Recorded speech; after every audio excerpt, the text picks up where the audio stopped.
Trek Geeks Podcast Network is proud to have Fansets as its presenting sponsor. Fansets is the home for amazing pin collectibles with over 400 officially licensed Star Trek pins and new releases every month. Stay tuned for a special discount code worth 10% off your next order at fansets.com. Fansets, our pins have character. General Picard, President Hansen, and Colonel Rios. Where exactly did our crew end up? Let's take a ride on the CSS World Razor into dystopia and find out what's going on. I'm Mike Bovia, and this is Discovering Trek Picard.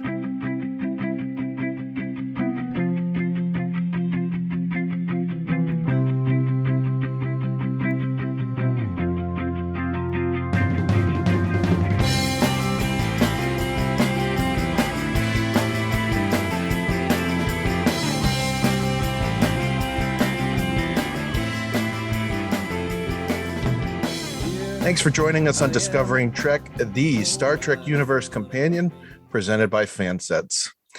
Well, if episode 1 of Star Trek Picard made us all step back and go, wow, episode 2 surely made us all go, wow. There's a lot to talk about from this episode, so let me introduce my partners in crime. Every time I look up, it seems there's a new episode of Deep Space Pride publishing, and somehow he finds the time to record with us here too. This is the hardest working man on the network, Mike Thurlow. I don't know how you do it, Mike, because I have a hard time just doing the one. I'm not sure either, and I'm going to add a third one, non-Trek related, starting this week. So, yes. I'm slowly building my podcast entrepreneurial future empire. I was going to say empire. Yeah. Empire was the word I had. Confederation. Oh, your yes, my podcast that's right. Confederation. Yes. Mike is the general. well, our next co-host is working on getting accustomed to land again after spending what looked like to be a glorious time on the Star Trek cruise. But unfortunately, she has some cruise cred as well. Subrina, sorry about your voice. How you doing? I'm doing fine, so don't tell everybody. This is how I normally sound, totally nasal. That's fine. I definitely have my nights where I have the Kleenex right by my microphone, and you get that great hacking sensation where you have to make sure that you hit the mute button. Enough. That's enough. Enough, Mike. Yeah. The peek behind the curtain. And of course, I would be remiss to not introduce the Picard to my queue, Jamie Rogers. Wow. Hey. I don't even know where to go with that one. Well, I am the slap him. I am. Yeah, the can one, I you're in the face and like that cause was a nosebleed? You're not Cisco, man. Yeah, that's true. Well, no, he slapped Picard in the face in this episode. That's what I'm saying. But you're Picard. That's right. Yeah. All right, never mind. Well, I had to find a way to at least equal last week, if not top it. Yeah. If you missed it, Sabrina, I said that Jamie wished that he was the love child of Laris and Picard. you know what's so funny is I got so many messages on social media about that. People just did you really? I actually did. Yeah, the love child of Laris and Picard. Haha. So. Nice. So speaking of social media, a reminder that this, if you'd like to follow the show on social media, you can find us at Discovering Trek, or you can join the conversation on Camp Kittimer. All you have to do is answer a few simple questions, and our admins, Haley, Jackie, and Fark, will let you in. And this is a reminder that this episode of Discovering Trek provides spoilers for the Picard episode Penance. If you have not watched already, head over to Paramount Plus, watch the episode, and then head back and listen to us. Otherwise, your failure to do so leaves you open to spoilers. Episode 2 of Star Trek Picard, Penance, aired March 10th, 2022. It was written by Akiva Goldsman, Terry Metalis, and Christopher Monfett, and directed by Doug Arniakowski.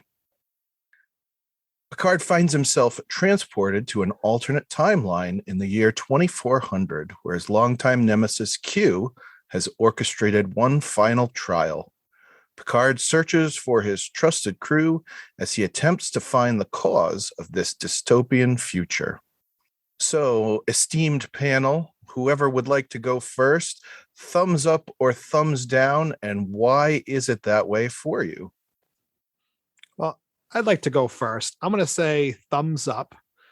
And I think it's an interesting take on the broken timeline. And to me, it kind of has wisps of City on the Edge of Forever, where you have this one event causing catastrophic consequences, like the City on the Edge of Forever basically had the Germans winning the war and all that stuff. So it does have feels of a mirror universe, but it's not totally a mirror universe.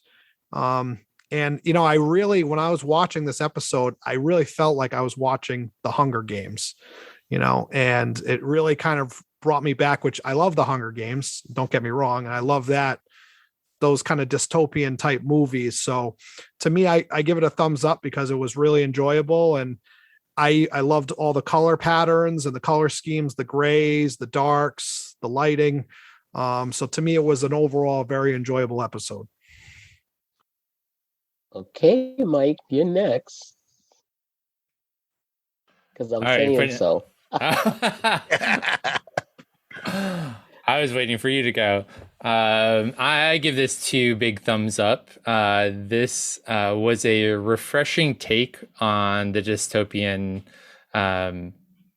genre, I'll say. This was fun and different. It was scary. It was dark. I mean, they went really dark, and I really appreciated that. And on top of that, I thought the acting was phenomenal. Not that it was great in episode 1, but for me, this future felt extremely believable, from the look and feel of everything, to the way that the characters outside of our main cast acted, as well as especially how Patrick and Jerry adapted to this new world and were able to play it off really well.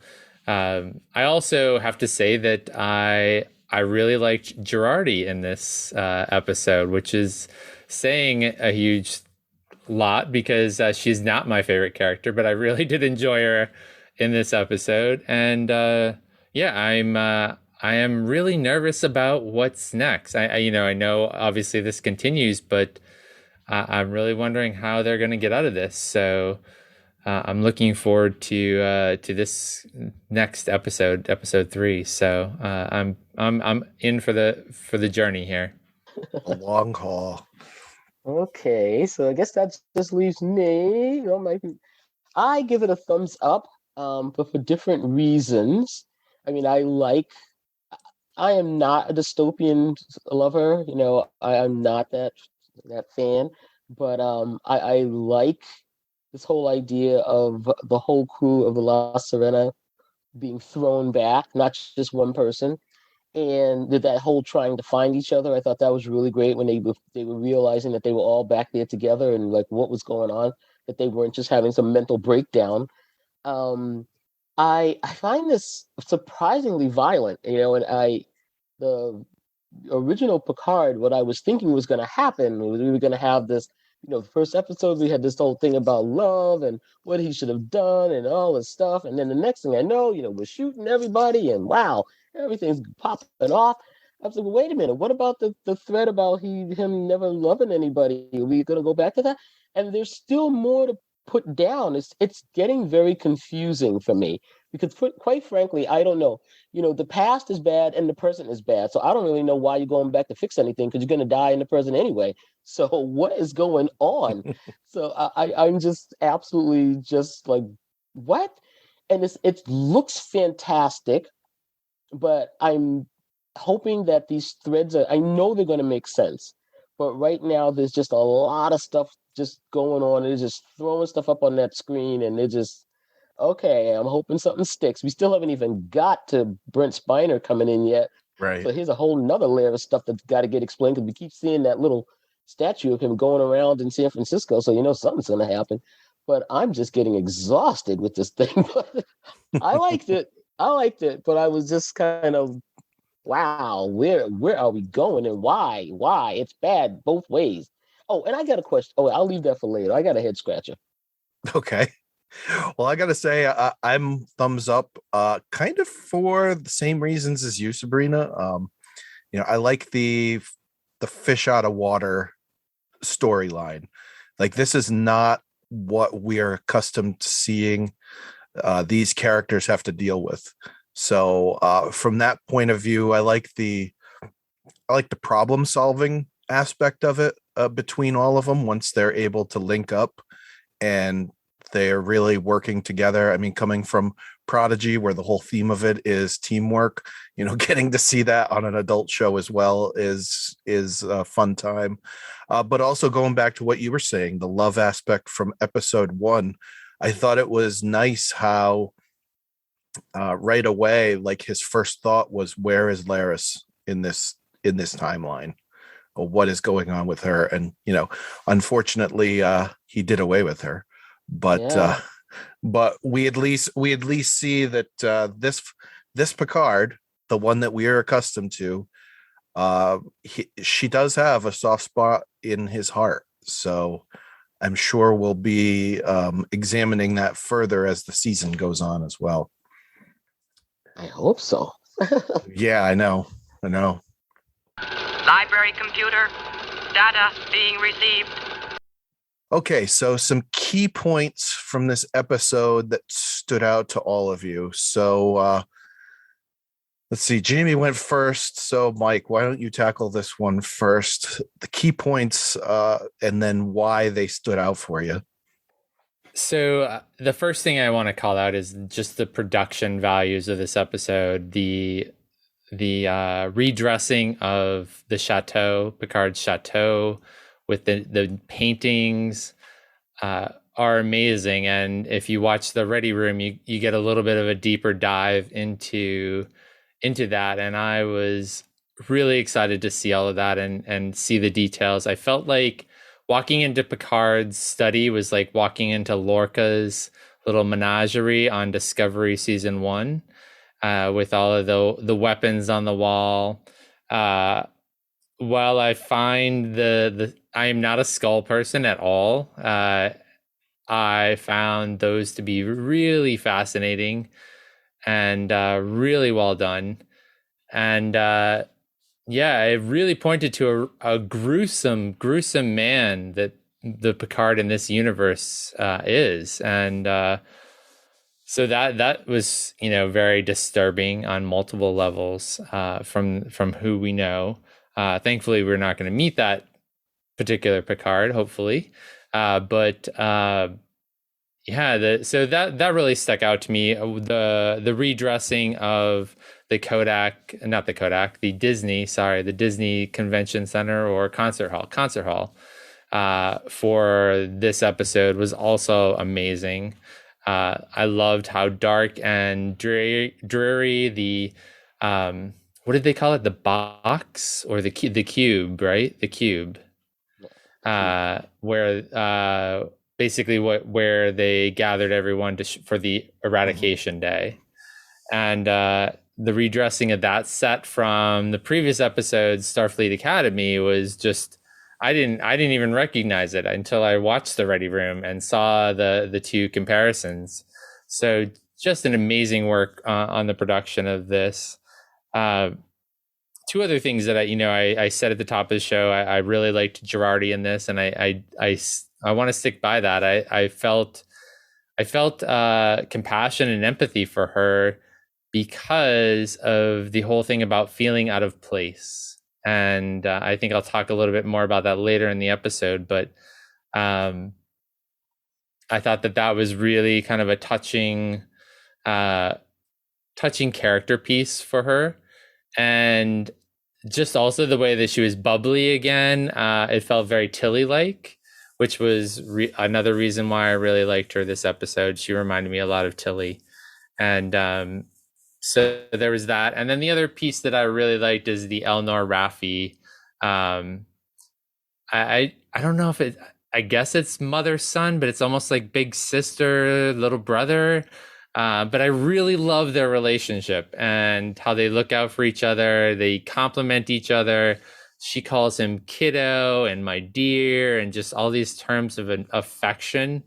And he's really eating this up, and really, going with it. And he compliments her on her thoughts on strategy and everything. So I really like the dynamic between the two of them. And I'll stop there to leave some space. I don't want to take Jamie's thoughts this week, so I'll stop there and jump in later on if there's something else. Yeah, I think we kind of touched on that just a little bit last week. The dynamic between Raffi and Elnor, and Seven and Elnor, how he's kind of become the surrogate son for the two of them. He replaces Raffi's actual son. And then for Seven, he replaces, what's his name? The one that nobody likes in real life. Icheb. Yeah. Icheb, yeah. But yeah, I see that. So I'm going to call on Subrina now and make her go. Okay. So I like this. I'll just, I'll introduce one and then let everyone else push it forward. Point a finger. What stood out for me in this episode was what we touched on a little earlier. It was the acting. And I thought the two that really stood out to me was, I'm sorry, I don't know who it is that's playing her, but the Borg Queen, come on. Yeah, Annie Wershing. Okay. She, and another Borg Queen, she's got a lot to live up to, but she just had that thing going on. I mean, I actually felt sorry for her when I heard that she was going to get eradicated. I was like, the poor thing. She knows the time is off. But I don't trust her. She did a great job. And please, the people that are doing the special effects, to have that body hanging from those cables, go on. I mean, Star Trek is just putting it down. Everybody else just follow along, okay? Because this is the show. That was amazing. And then the second performance that I really loved in this was John Briones, who played Seven's husband. Because you just knew this guy was like, I don't know what's going on. He's looking at his wife, he's looking at everybody, and finally he's just going to pull the phaser. I said, yeah, all right. But I loved his whole vibe in this. He's not sure. You don't even know how they're really married. You don't know what kind of marriage this is. Just a title marriage or what. And this sanctimonious dear that they were calling each other. But I loved his performance. I hope they keep him in this for a long time. Please let him go all the way through to like episode 10, 11, or 12, or whatever it is, because I'm loving him. And I realized like 5 minutes before we got on that is Issa Briones' father. I did not realize that. Okay, I'm the one that didn't know. I was 1 day old when I learned this. So I really enjoyed those two performances. Everybody else great as usual. And I love this whole cast. I mean, I really like everybody in this cast. Even Girardi never bothered me. I loved her in the first season, and she's coming on strong in this one too. I mean, her explanation to the president's, what did she call him? Mr. First President, Mr. First Husband. Mr. First Husband. That was it right there. I was like, Girardi is on all cylinders, just going crazy. So just the performances were my total standout. And everything you said about the sets and all that, yes, and yes. And also the costumes, killer. And okay, my favorite thing, the killer comm badge. Stop it. When they took that comm badge off and slit that guy's throat, I was like, okay, bring the violence. Let's go. Yeah, it's interesting that, I guess not interesting. We did see a fair share of violence in season 1. But this is what streaming television is now. people can go on and on all they want about this isn't Star Trek. This isn't Star Trek. Well, Star Trek in the 90s and early 2000s was on network television. You're not going to get that on network television. But on streaming, you get stuff like Game of Thrones, where it's high violence, high sex. And fortunately, Star Trek is keeping the sex side out of it, but they're definitely going in on the violence side. But I mean, you saw shades of that even on network television. Sure. So, I'm just saying that at least in this season, the violence is equally distributed among all races. Everybody's getting shot. Yeah. So, Yep. wow. They're just shooting the whole cast up in this one. I was like, all right. Equal opportunity violence. Equal opportunity violence. I had a problem first season. I'm good. I was gonna say Elnor's killing some white guys in this. Killing everybody. Men, women, everybody was getting off. Yeah, we didn't see any children get offed, which was good. Please, I don't know that little kid, the little Picard. I'm worried about him, but we know he's gonna live. But. And that's the other thread, like with the mother. What is going on? Okay, I'll stop. You know what we're going to have to do is we're going to have a year in review and have everybody on together so that we can piece up all the threads. All right, Jamie, what about points for you? No, I definitely agreed with a lot of the points I already mentioned. I really think that I love Girardi this season. I think she's a lot stronger than last season. I mean, I didn't mind her last season, but I almost think they've kind of made her the comic relief character of this season, and her one-liners and her, things are just, I really like how they started her off. But I really like the Easter eggs once again in this episode. Through the mirror darkly, yesterday's Enterprise, and then the whole skull sequence. I thought it was cool. I really did. I know I'm stealing Dan's thunder because he's not here, but I mean, Gul Dukat, General Martok, Director Sarek, even the reference to General Sisko, that was another cool thing. And then some of the little details too that we kind of saw. I know it's like they're almost like hinting like it's a mirror universe, but it's not. Like I like how it was the CSS as opposed to the ISS or the USS. So it's kind of like almost showing its own entity, like not necessarily mirror universe or the regular universe, but it's something different. I really did enjoy as well that, going back to this whole Laris thing, which we kind of talked about in our previous episode. I really think that this is going to be the forefront, the driving force that drives Picard to do what he does this season is that love for Laris, or that sense of losing her. And wanting to get her back. I feel like that's going to be his main motivation, his main driving force. So I like how they made that once again very pronounced in the beginning, where as soon as he was in this world, he didn't understand where he was or didn't realize where he was. That was the first person he was looking for, was her. It wasn't Beverly. It wasn't Beverly. Was not Crusher. Okay, and I got a problem with that. I'm gonna tell you that right now. I got a problem that it's not Beverly. So okay, keep going, guys. Sabrina was one of the ones that was pissed off last week. Where's Beverly? But okay, that's the road not taken. Yeah, and that very well could be though. We got a prediction section, so we'll see how that plays out. But I like the reference to the time travel, Kirk's Enterprise for time travel.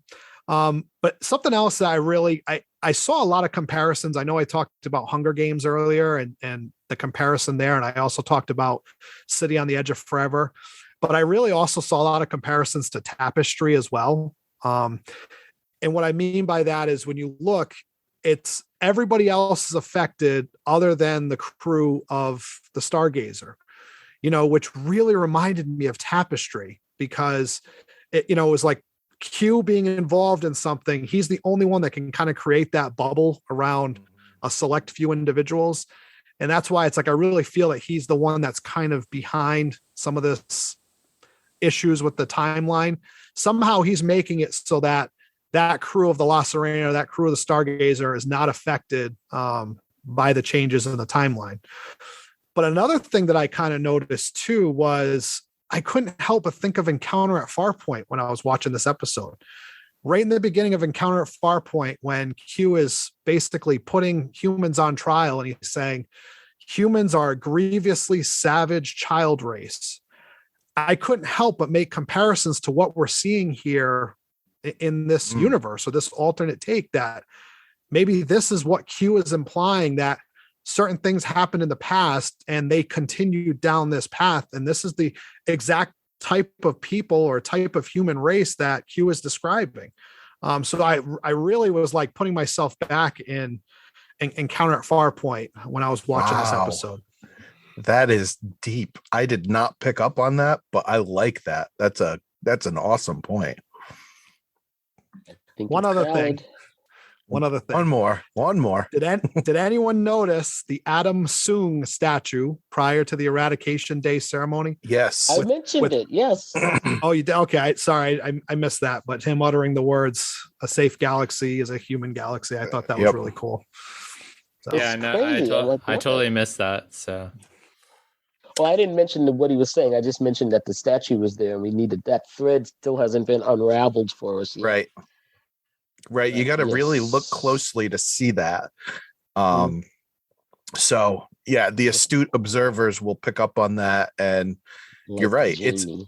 It's, and like you, Subrina, watching it on 1/4 speed. No, I just saw that it was Adam Soong. That's all I saw.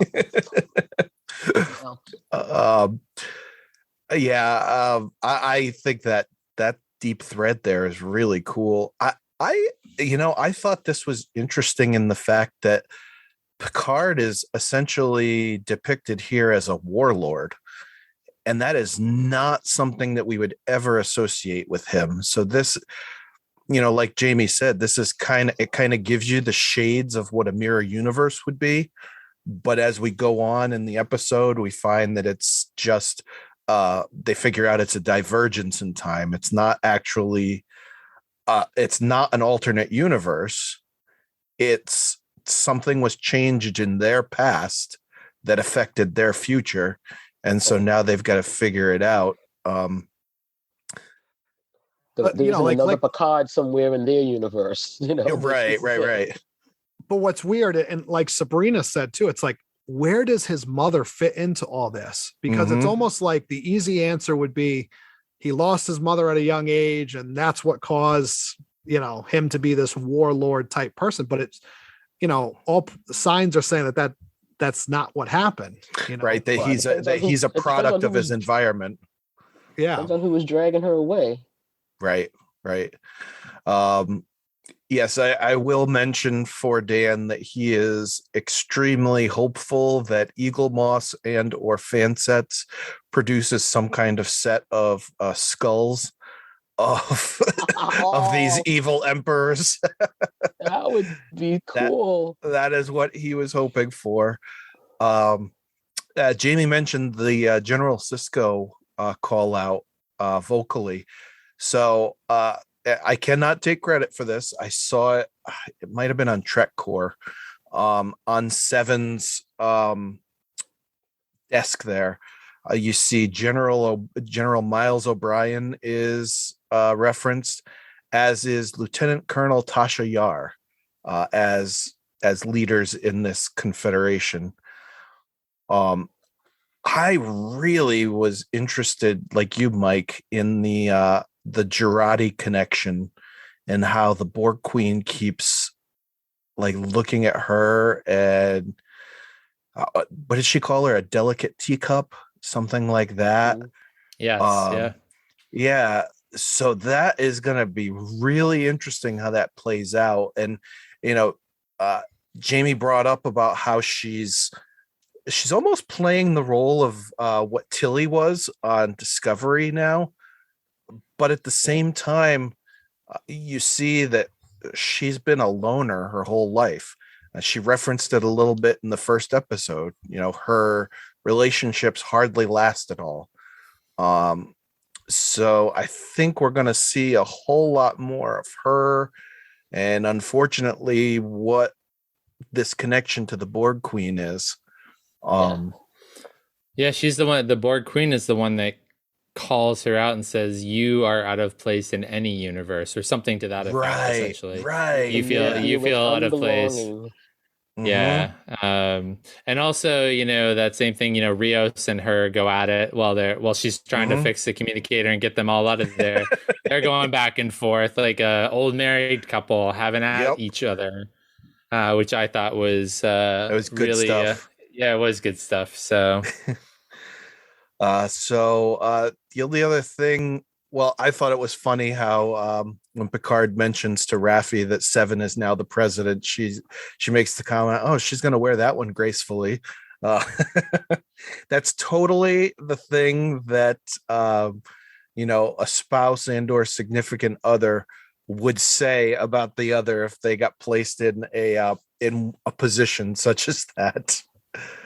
And then I am really interested to see where this, we find out from the Borg Queen, they need to go to LA year 2024, but she also says, seek the Watcher. I'll find out who that Watcher is. I think that is going to be a huge piece of this whole puzzle. Yeah, that's interesting because it's LA and it's not San Francisco, which is where we thought we were going with 2024. And the sanctuary district. So unless there's another sanctuary district, I don't know, what's going on in LA. Yeah, who is this Watcher? It seems like life just sucks. Well, they referenced Los Angeles in episode 1. If you remember, a certain location was in Los Angeles. Oh, really? Yes. That's where Guinan was, right? That's where Guinan's bar was? Oh, yes. Okay. So I think that's my thought that might be related somehow. You got a dystopian Guinan? Oh my God. Mike Thurlow dropping the knowledge on us. I'm not the detail guy though. You and Subrina obviously are. I did not pick up on the Sung statue, and I think I probably saw the same thread you did for the 5 minutes that I was on Twitter this week about the Lieutenant Colonel Tasha Yar and General Miles O'Brien and those callouts. So, it's one interesting thing that I want to bring up, and I know Subrina, you were kind of talking about that it's Los Angeles. If you remember Deep Space Nine past tense, they went back to the year 2024. Although it was San Francisco when they went back for the Bell riots, it is the same exact year. So I don't know if there might be a connection there between the Bell riots. Are we going to meet Gabriel Bell? We don't know. I mean, that would be, I have another wild prediction about that. Sweet. It's the same. It's the same exact year. Same exact year. Same exact year. Nice. Well, if there's one thing we know, it's that these producers, the current producers, are not afraid of tying in past Trek the way Berman and his crew were. They will take any thread and pull at it to try and tie stuff in, which I think is great. I am here for that. Oh, yeah. I think the storytelling in the times that we live in now are prime for that. That's something that these arcs and these callbacks and things like that this is what this is all built for. The way that we watch TV now versus in the Berman era where there were 26 episodes and 2 or 3 shows going on almost simultaneously. It's new storytelling with a taste of nostalgia. I like it. And why wouldn't you? When you have all the shows on your streaming channel, you want people to go back, look at them all. So of course you're going to drop all these Easter eggs, and I'm loving it too. It's just you just sit there with a notebook like, I saw that, I saw it. I love it. You know what else I forgot to mention? Patton Oswalt as Spot 73. Did you guys pick up on that? The Spot character. I Patton Oswalt. Yeah. Oh, I didn't know that was. Oh, wow. Even my daughter. even my daughter, she picked up on that. She's like, wait, is that the fire chief from Brooklyn Nine-Nine? I'm like, yes, it is. Good call. And it's awesome that they use Spot as the name too, referencing to Data's cat as well. Yep. Another little Who Easter else? egg there. Spot 73. I love the little meow. Meow. Yeah. Meow. And Spot did not like the magistrate at all. Nope. No. So And- I don't know what's going on there. Should I program that? I guess. Probably. Yeah. And I don't know if it's going to tie in with any predictions for anybody, but I think we would be remiss in not mentioning that Elnor is in a bad way at the end of this episode with a big hole in his chest. So we'll have to see what's happening. Very worried about that. Mm-hmm. Very worried about that. There was an audible gasp in our house when we watched it the first time. Not for me either. So Emily hates when they kill characters off. I mean, hates it. When Ariam died in Discovery, she cried her eyes out. And I was like, you've hardly known this character. She goes, I don't care. She goes, I don't like losing these characters. So, wow.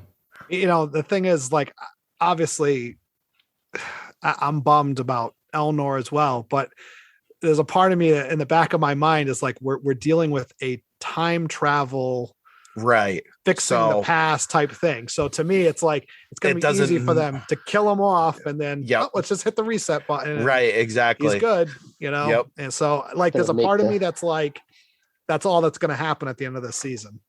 Going to make the stakes higher for them to get this right. Mm-hmm. Not like they're not high enough already. It's like, okay, totalitarian society or auto-destruct. Which one you want? Well, and also they're going to 2024, where if he needs surgery or, a blood transfusion, none of that is there. So, you better have his healthcare card. Nobody has green blood type B. Blood. No, sir. Not where they're going. Well, we don't know. There were some Vulcans that went back to, the 1960s. They're gonna go to Carbon Creek and find that guy. Yeah, that's true. Come on, guys. There's some green-blooded people out there. And I bet you we're going to find some more green-blooded people in this season of Picard. That's right. We did see that. We did see that in the trailer. So never say never. Never.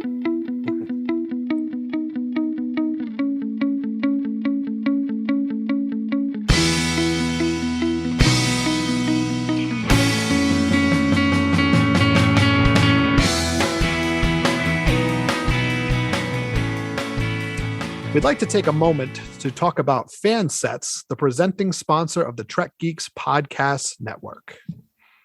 Fansets is the home of amazing pin collectibles. The quality of the merchandise they put out is second to none. It's not just Star Trek that they offer, as they have something for all types of fandoms, including Scooby-Doo, DC Comics, Batman 66, Harry Potter, and Rick and Morty. As you all know, Fansets releases new pins twice a month, and we're really eagerly looking forward to their March 13 releases, where they give us many more fun new items. The Micro Crew is really the subject of this release from 3 different parts of the franchise. We have Lwaxana Troi coming from TNG and DS9. From Discovery, we have Adira, and from season 3, from their season 3 stint in the Earth Defense Force. And finally, from Cetacean Ops on the USS Cerritos, we have Lieutenant J.G. Matt, the beluga whale from Lower Decks. And for those traveling to Mission Chicago next month, there will be 3 special pins released for the event. Keep an eye on fansets.com for those and over 400 officially licensed Star Trek pins, including the Delta's Done Right collection, as well as Micro Crew pins, episode pins, and many other great designs.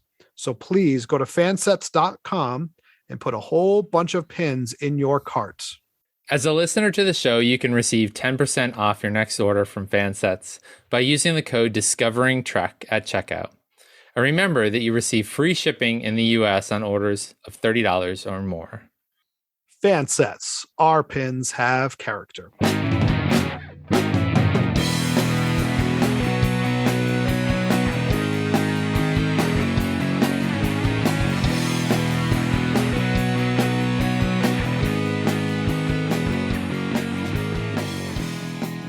So what has this episode taught us about humanity and ourselves? I am scared to ask the question on this one, but I know the overall message of this episode, and Subrina, I believe you get to go first on this one. The overall message is that it's a slippery slope and people will slide down it real fast. So just like Jamie said, I got all kinds of vibes of Farpoint Station, that court, when they had the first court scene and everybody was yelling and screaming at Picard. It looked just like that scene when they went to the Eradication Day. It really brought back that whole scene where they were screaming and screaming, Picard, Picard. It was very scary. And it's amazing how people in a kind of world of scarcity and want will just get vicious. And that seems to be what we have here. No, I kind of harken back to our previous discussion. I really think loss is once again a central theme here. We once again see that the loss of Laris, we see that really pronounced at the beginning of this episode. Now we're possibly dealing with the loss of Elnor and how that is going to affect the crew and how that's going to drive them to do what they need to do here. And, obviously there's a lot of things centered around that Borg Queen. She talks about time being broken. But what's interesting too is Q, for the first time that I've ever seen him in any episode of Star Trek, really seems unstable. And I don't know if anybody else really kind of picked up on that. But normally he seems like he's in control. He seems jolly. He always like he's playing around.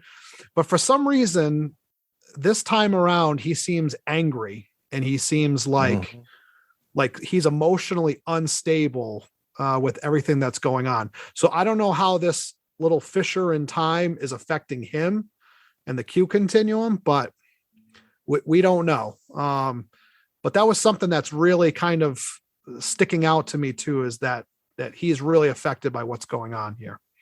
Yeah, Picard actually even asks him, "Are you okay, Q?" Which is, he doesn't normally show care and concern for Q. So something must be really amiss for that to happen. And one other thing that, Jamie, you were talking about loss, even the Borg Queen, she said the hive is gone. And she's all alone as well. She's messed up, yeah. Yeah, she's just like, I got nothing else, so I gotta go with you guys. But I don't know, when she got hooked up to that machine, that's not good. Yeah, I think too. Besides the loss piece, I really want to know who this Watcher is. I think that's really going to be this next transition for these next few episodes. Going to be who is the Watcher. It could be Guinan, with some, some of that special effects where maybe they make her younger looking like she did in Next Generation. Maybe it's Soji, because once again, and like I mentioned in the previous episode, I'm trying to figure out how Soji fits, if she's going to even fit into this season of Star Trek Picard. And the only thing I can think of is maybe she's this Watcher somehow back in the past. How she gets there, I don't know. But I'm really curious as to who that Watcher is, whether it's Guinan or Soji or Laris. We saw kind of little the Traveler. Laris. Oh no! There. Don't take him back here. Get out the oven mitts. Yeah. I'm telling you, that little parabola at the beginning of the credits when they have that little shape, I'm like, that looks awful familiar. I don't know what's going on.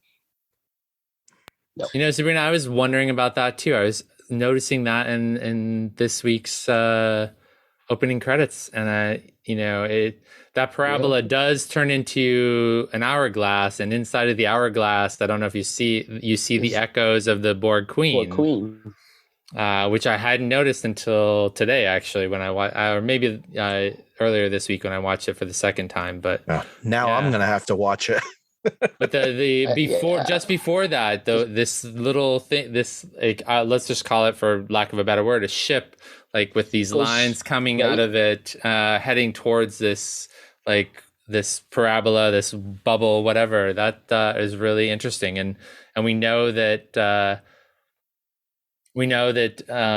the credits kind of hide and explain a lot about what the season entails, including the broken glass and the rose on the glass, painted on the glass, is part of it as well. So, and I don't know what that big it's like the round shape that looks like almost like a jigsaw puzzle. You know, there's a big cylindrical shape too that I'm like, okay, what is that trying to tell me?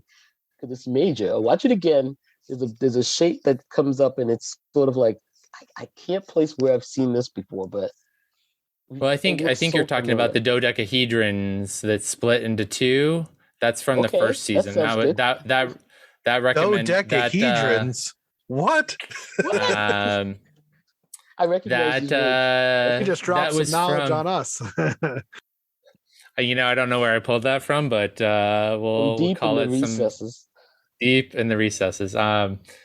But that's from season 1, and that was sort of how they cloned Data's cells, I think, or something. That was part of how Soji and Daj were twins, because that was the two dodecahedrons that were made. That was from season 1. I'm pretty sure. That's pretty big in the credits this year. So I'm like, yeah, it's in there still. Yeah.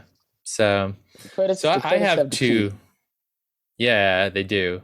I wish they didn't have as many keys. Like, I wish that, I think that we're going to possibly know who the Watcher is from the credits before we actually see the Watcher, which is really annoying. Discovery does this too, but I wish that we would, do the splash page at the end of the episode that says, guest starring John Delancey or, Whoopi Goldberg, rather than putting them in the opening credits. But just to kind of keep that suspense a little bit longer. Yeah. But for me, the two things that stand out for this episode, the first thing is that for these characters in this crew, they're all in relationship with one another. Like, we have Seven and Raffi, we have Picard and Laris, we have Rios and Girardi, we have Raffi and Elnor, and Seven and Elnor.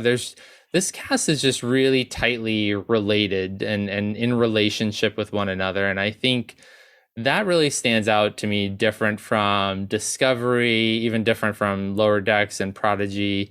It's just we don't know about Strange New Worlds yet, but these characters, and more so than the Next Generation crew, was in relationship with one another. They were kind of like work family, and this is more like deep relational family, like chosen family. And I love seeing that. And that actually, I think for me, that is one of the reasons why I love Picard as a show, but I am absolutely loving this season of Picard because of their relationships with one another. Good and bad, I think they're all in different phases of relationships, and I like that. I think that covers a wide spectrum of the audience, and I think the audience can find different characters to identify with depending on where they are in life. So I really love that. The other thing that I really, and I spoke to this a little bit earlier, was, Girardi feeling out of place, and maybe that's hitting me now as we're kind of what we hope is a post-COVID type world where we're kind of emerging again and being more social and getting out and seeing people again. I really identified with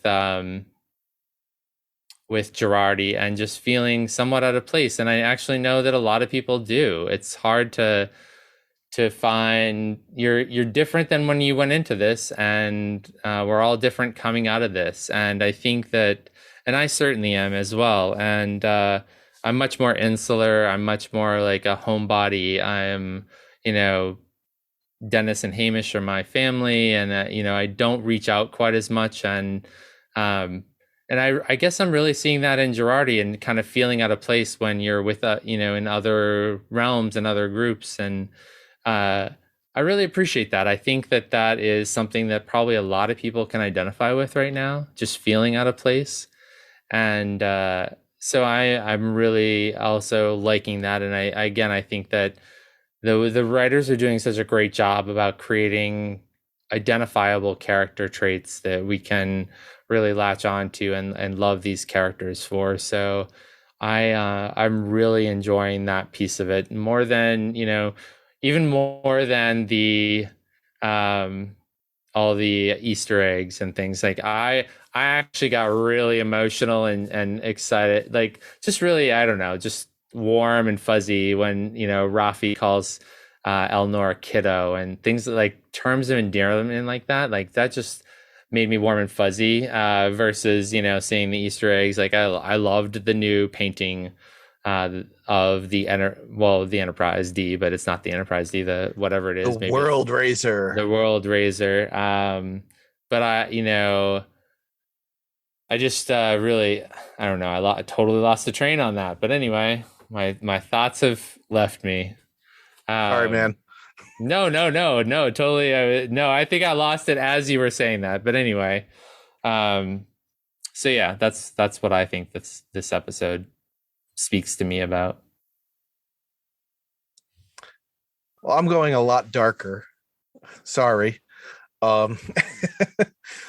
So this whole episode dealing with Picard learning what his, I guess, for lack of a better term, doppelganger is in this timeline, and then seeing what this regime is like, the xenophobic overtones, it just reminded me of everything that we're dealing with in the world today, and how, up until the beginning of last year, there was someone in power in the country that was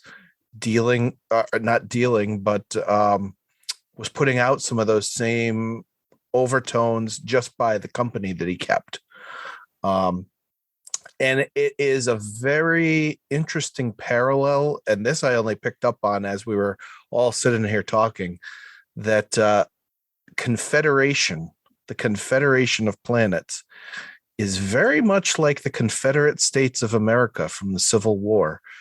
So, I mean, what are we in for with what this timeline has created? We've heard already the term a safe a safe galaxy is a human galaxy. Yes. So I guess as a species, humans have gotten over their own differences, but now instead of having differences with one another, the differences are with other species of the galaxy. So it's going to be interesting, I think, to see how this plays out. But I think definitely we're seeing some of the real world stuff being put into sci-fi the way it always has been done with Star Trek. What's so weird though, Mike, is as you're saying that too, I can't help but think of, the whole message of Star Trek, the whole message of the Federation is seek out and explore strange new worlds and, make peace with other life forms. This is like almost the complete opposite. Of that. Yep. It's like go seek out and destroy other worlds. Yeah. It's like a completely contrasting message. Go out and conquer. Go out and dominate and eradicate. Yeah. Yeah. Very Borg. Completely opposite. Yeah. Like the Borg. Mm-hmm. Wow. They're not trying to assimilate. They're going to eradicate. Mm-hmm. Yeah. Was it in what? Oh no, I'm sorry. That's from the novels. was going to say, I thought there was a section of Voyager where the Borg decided that assimilation was no longer good enough. They just had to destroy. But that's actually part of the novel verse, that the Borg decided no more assimilation. We're just going to kill. That's all. Did anyone else notice too, when they were showing the shield around the Earth in the beginning, how there were certain land masses that actually weren't protected? Did anybody kind of notice that as well? Like I thought that was kind of interesting. Like almost certain parts of the world were unprotected, leading me to believe, is that where, some of the alien population was harboring, or, or that it was so bad that they couldn't protect it. It was already like no man's land. Yeah, I kind of thought of that maybe as it took so much power to generate whatever that shield is, that if that side wasn't pointed toward the sun, they didn't shield it. Because I think Q was the one who said that, the humans from your timeline fixed all of these problems, and these humans were just okay with the way things were going. Yeah. What did he say? They're just keeping the corpse alive. Yes. Thank you. Yeah, we really didn't touch. We touched on Q just a little bit, but the opening minutes of this episode were all God, Q and Picard, and I don't think I've ever seen Picard so angry with Q, and then just the way that they're and vice versa. Just the way they're talking to one another. It's almost like Q's talking to a petulant child. What he called him. Yeah, he slaps him, which he's never done. Yeah. And it's weird too, Mike, because you think of like how their relationship was in the first season. It was very similar. There was a lot of anger there. But as it got towards the later seasons of TNG, it was like you had Tapestry, where, Picard was annoyed with him. Right, he was a nuisance. Right. But it was like, and then when you get to All Good Things, like you almost saw like there was like a friendship there almost, where it was like, Q helped him save the universe, and right, and like like I said, like in Tapestry, where Q basically showed him the correct path that he needed to choose there. So it was like their relationship had kind of evolved, and now it's like almost like back to the beginning, where it was like where they're just at each other's throats almost. Well, he said, I just looked for the nearest explosion to find you. Yeah. Blowing something up. Starfleet Command is proud to present you the Christopher Pike Medal of Valor. Well, save all of your Q thoughts, because as we now transition into our medals round, or our awards round, and I get to go first on this one. All right. I need to do a mea culpa here for a minute, because last week I caught a bunch of flack from the other two males on this podcast about my attention to detail with who was doing costuming and production design. And if they only knew that I totally screwed up who those people were. That's great. So serves you right, Mike. So I want to give some credit where credit is due. So the production designer for Picard, who has been friggin' awesome, is Dave Blass. And that guy has been a monster on Twitter, giving us behind the scenes stuff for season 2. So I need to rectify the fact that I didn't call him out last week, because he is the man. I want to see if we can get him on this show, because that would be super. Oh man, awesome. And costume designer is Christine, I don't know how to say her name, Bislin Clark. She designed the awesome Starfleet uniforms that we talked about a lot last week. But mea culpa, I screwed up. Those are the names. Jamie and Mike, you were right in giving me flack, just for the wrong reasons. All right. Now going forward, we just talked a bunch about Q. My first medal has to, or award, or whatever it is that we're calling this section, it has to go to John Delancey. I mean, this guy has not played Q in 20 years because I can hardly count the 2 or 3 lines that he had in Lower Decks. And my goodness, you would think that he hasn't stopped playing this guy. He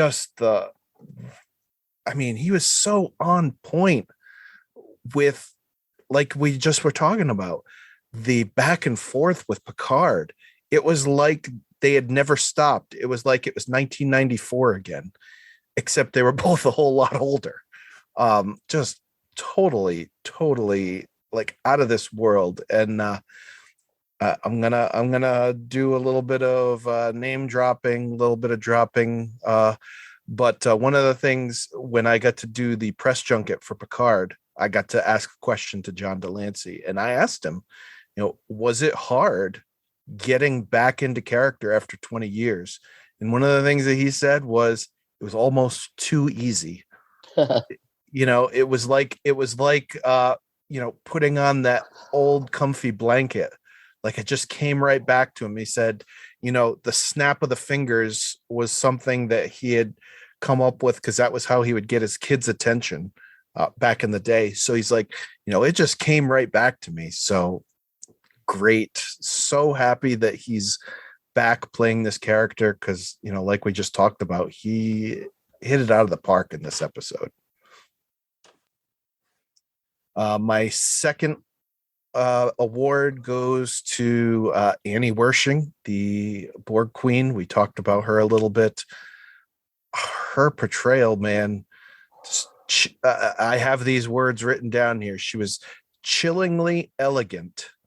Like when her brain wasn't all messed up from the temporal change, she had this elegance about her. Like when she spotted Seven and identified who she was, like you almost sensed like this regality of her from her, but at the same time, like you still had that fear of who she was, knowing what she was. She pulled the part off awesome. And then finally, I know we've also talked about Girardi and Allison Pill. Just again, another great performance from her here, because if there was ever a fish out of water, she always seems to be the fish out of water, like the Borg Queen said, no matter where she is. But the comedic quality of what she did in this episode, I thought was very welcome considering the subject matter that this episode dealt with. All right, Subrina, I'll choose you to go next. Okay, middle round. I am going to go back to just what I already mentioned. First one I'm going to give it out to is John Briones, because he managed to insert himself. Like we said, this is a very tight cast, and they've been together for one season already. And he was stepping with Seven right with it. He was in those scenes, and you knew not to forget that he was standing there next to her, and you better watch out what you're saying. I loved his delivery. I loved the faces he was making. You understood that he knew something was wrong. I mean, I just loved his performance altogether. I love his character, and I want to know more about him. That's the thing. I want to know more about this guy. I don't feel that he's just the bad guy. I don't know whether he loves Seven or, I don't know what to make of him. I want to know more. And I have to give it to Sir Patrick Stewart, because I am telling you, this man can make so much of a look, of a inflection of, when he just asked Q if he was all right. Are you all right? It was just like, the man is going to get slapped. He'd already been slapped. I couldn't remember where the slap came. His complete, absolute confusion and his disgust with it, everything. I just loved his performance. And I just want to say, he's the only person I know that looks good in one of those bolero hats. Work it, Patrick. I saw all that and was loving it. And let's just give some attention to Q. I'm too old for your BS. because that was a fantastic line from this episode. Yes. I mean, Sir Patrick is he's just everything. I love watching him in every single scene. And even when he was being like the really hateful person, he just turned it right on, like he could just snap off those orders. And then I think my third medal is going to go to the costume design. That is incredible. The costumes were on point, and they gave so much to the characterization. So the costumes really gave a lot to those characters, and I think when they put them on, I loved Seven's presidential suit. It was so Hillary Clinton not. It was just so powerful, and that gray, I loved everything about that. And I loved Soji's outfit in the first episode. All the costumes are just amazing, and I know it's not Gersha, and I love Gersha, but this woman is the bomb. I take my hat off to all of them because it looks futuristic. I can't wait to see what they're going to do when they go back to 2024, and they're going to be doing today. But I want to see how they're going to make it look different, because I know they're going to make it look different. Those are my three: Picard, the first husband, and the costume designer. Oh, I love it. The first husband. The first husband. He's my guy. I want more. All right, Blake, how about you? Well, you sort of stole my first one with the production designer, Dave Blass, sorry. I thought that the work that he did with the Disney Concert Hall and changing out from the episode 1 to episode 2 and how so different they were that I didn't even notice that it was the same set. Totally makes sense from a money and production standpoint to just be able to dress one set one way and then take it down and do it up for the next episode. So great job to him. My second one goes to Jeffrey Lombardi, who's the property manager, and he really outdid himself with the painting, coordinating the paintings from this episode. The phasers. I mean, I got most of this from the Ready Room, but I was these are all the things that I noticed watching the episode. So it was great to say, hey, this guy did it. And he calls out who helped him with it. So Neville Page is a creature designer on Picard. He designed the skulls along with Vincent Van Dyke. So that whole team really knocked it out of the park for me and made me feel like this is a different world. This is a very familiar setting, the Picard Chateau, but also it's very different. And so I want to give a huge shout out to that team. Listen to Mike dropping names here. I paused the Ready Room so many times to make sure I got these names right. And I think finally I have 2 acting awards. I mean, Jared Ryan killed it in this episode. Totally, everything about her performance was amazing and very believable. And especially when she snapped at the magistrate, her husband, and said, "How dare you?" Like, I mean, that put him right in his place. But it also made me think, whoa, like there's some dynamic there, even though this is not the Annika Hansen from this universe. It is, she's really channeling that. And the other acting award definitely goes to Alison Pill for me. That speech where she says, Mr. First Husband, that's like 45 seconds or a minute long, like diatribe.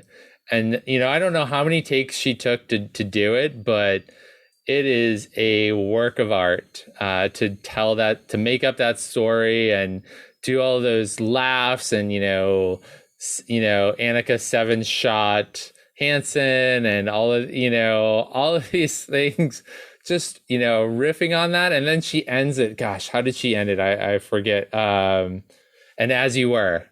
And I was just amazed. I actually rewound it and watched that speech again. I was just so impressed with it. So a huge shout out to her for doing that, because that is no easy feat. And she did it amazingly. So those are my three-ish awards. I love it. All right, Jamie, go ahead.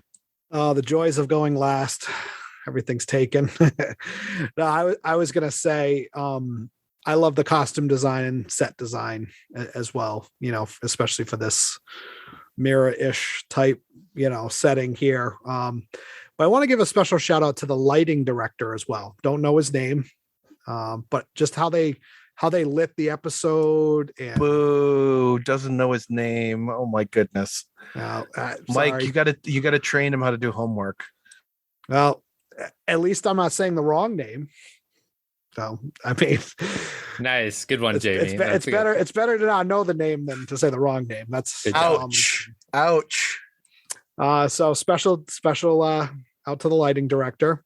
And same as you, Mike. Allison Pill, I thought was great. And same as you, Subrina, Annie Wershing, as the Borg Queen. I loved her in the show Timeless.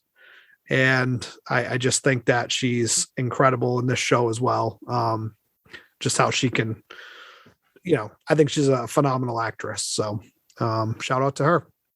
She was also in Enterprise too. I can't remember the name of the episode, but it's the one where that Renee Aubergenois was in as well. I think it's a season 1 episode. She was his daughter. So, but yeah, she played a dark character in Timeless. I mean, if anybody's seen that show, but she did such Timeless was my show. I didn't connect the dots on that. Thank you for telling me that Timeless was the show. Yeah, I know exactly. Yeah, she was bad. Yeah, beautiful and bad. Yes, that's all. Yes. That's all I'm gonna say. But, she's just a phenomenal actress, and I was really, it's funny because when I found out that she was going to be on Picard and I was Borg Queen, I was kind of a little skeptical, because all I was picturing was her in Timeless. And then now seeing her, I was like, wow, this girl's got some acting chops that she can just. I didn't recognize her. How about that? And I right love into this character. Yeah. Okay. Please specify how you would like to proceed, sir. all right, Subrina. So last week we started a new tradition, and it was really because Tamia is not predictions are not her favorite thing. So we had her go first, but keeping with that tradition, we'll let the sci-fi sister go first in the predictions round. So what are your predictions, Subrina? Oh, I had the crazy ones last time, right? That's fine. I can make up some stuff. I have a very fertile mind. My prediction still, I'm going with the Sung thing. I think that we're going to find Adam Sung in the Sanctuary District. He's going to be a bum in the Sanctuary District. And Q is going to pull him out of there and give him the smart water because he's too smart. He's too smart. All of his people for all their lives, they're too smart. They always think of things that no one else ever can do again. There's got to be some Q magic in there. And I still think that blue capsule is some Q smart water. He's going to give it to Adam. He's in the Sanctuary City. And that's my prediction. I hope that comes true because I really want to see Brent Spiner play a bum. I think he's got some issues. I think he's going to have some issues. All right, JB, how about you? What do you got for a prediction? Yeah, mine are kind of boring, and I kind of already alluded to them. But I obviously, we keep talking about the loss of Laris. I do think Picard's going to end up with her at the end of this season, so I'm going to go with that. I do think that Elnor is going to die. I think he's going to die in the next episode. And once again, I think it's going to be just a nice, easy reset at the end of the season. They're going to bring him back. So those are kind of my two things. And, once again, I'm always wondering who the Watcher is. I'm leaning towards Guinan. That's kind of who I'm thinking that Watcher is going to be. But, my horse that's close behind is Soji. Somehow Soji's going to be there. Don't know how, but those are my predictions. Okay, Mike. I mean, I want to echo Jamie's prediction. I think that, unfortunately, watching the episode today, I think that we're gonna lose Elnor, which is gonna crush me, and I think it's gonna crush Raffi even more. I think that Raffi is gonna really have a hard time with that, and so that's one of my predictions. We talked off camera last week about one of your predictions, Mike, and I've been giving that a lot of thought. And go ahead, you can talk about it. Based upon what we talked about last week, I'm wondering if the Borg Queen is not Girardi. Based upon what we talked a little bit, but I think the two things that stand out for me are the Picard calling through the intercom Picard rather than Jean-Luc. So that kind of takes away my prediction from last week that it's his mom that's the Borg Queen. And I also think that the other piece is that she was able to unravel what the message was so easily and so quickly that I think that it makes sense for her to be the Borg Queen and to be sending that message, because she knew that the other persona or whatever, your alternate universe self is, would recognize it. So I'm going to go with that. I'm also going to go with, and I don't think that we're going to have a clean wrap up to this season. I think that we're going to have a best of both worlds type finale, and that we're really looking at season 2 being not one season, but it's going to, not being a separate season, but a continuation into season 3. And we may have some things resolved, but I think that we're looking at a 20 episode season 2-ish. I totally agree with you, because I really hope you're wrong, because I don't want to wait. No, I know, right? But to your point, I hate to bring this franchise into it, but it almost feels like this season's going to be Empire Strikes Back, where there's going to be a ton of loose things at the end, and our characters are going to be in a bad place, and it's going to get wrapped up in season 3. It's going to be all is lost. Yeah, and we know. Actually, I have one other prediction too. That I'll get to in a second. But I think that there's John Delancey being in season 3 as well. I think that whatever's going on with Q is going to continue through. Going to be the bridge between these two seasons. But my feeling is that Q is teaching Picard how to love, and to express that love and to embrace that love. And that's the lesson that Q is trying to impart to him. And by doing so, I think that the second half of our extremely large season 2 is going to be Picard somehow going into the Q continuum or saving Q. I think that what Q is doing is he's helping Picard know to fight for something, and he's going to give him this great gift, almost a la Voyager, when Kes gives the gift of 10,000 light years to Voyager, something so big and so grand that he's going to give Laris back to him or whatever, in the hopes that Picard will somehow save him and maybe possibly the greater Q continuum. But I think that there's a bigger lesson here, or a bigger reason that Q is pressing this lesson so hard on Picard. Nice. And mic drop. I'm out. Well, I think Mike topped me with craziness this week. I like it though. Well, we did talk off camera about the Girardi Borg Queen thing, because we had all done the premiere party, so we got to see episodes 1 and 2. So we didn't want. I had that thought after seeing episode 2 there, and I didn't want to talk about it on camera because not everyone got to see that. So, but yeah, we didn't even get to see it on the cruise. We were very upset that we didn't get to. And Yeah, you guys did. that's kind of nuts. But it is what it is. Sorry. Yeah. But you know, at least you had new Picard to watch this week, so this Yeah. is sort of a repeat week for us, and so the newness. Next week we get the finale of Discovery and a new episode of Picard, which is I can't wait for that Discovery one. And Discovery was picking up there. I was like, Yeah, it ooh, was. It was. ooh, all right. You're not messing around now. Oh, here we go. All right, so my predictions, I have two. My first one kind of ties in with something that you had said earlier in the show, Subrina, was that the first husband is going to be, I think he's going to go back in time with them. We know they have to go back in time. He's now on the ship. Yeah.